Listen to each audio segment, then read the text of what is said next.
So all we need to do to avoid the mistake that these brothers made was to make the trust different, or at least different enough so that it legitimizes the form that the transaction takes. And we can do this by making sure that we've done a few things. So I'll give you some examples as far as how this might work. So for example, if you make one trust in 1 year, maybe you can hold off on making the other trust in years 2 or 3.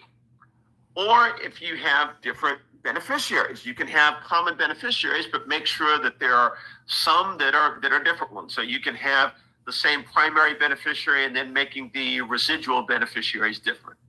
Something else you could do is to vary the terms of your trust agreements, and you could change the timing of the distribution. So maybe some residual beneficiaries get an outright distribution at the death of that primary beneficiary, but maybe some of the others have their share held in the trust for a few years before there's an outright distribution that's made to them.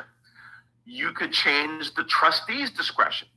Maybe in trust number 1, you allow the trustee to have a discretion to sell trust assets, but maybe in trust number 2, the trustee doesn't have that type of discretion.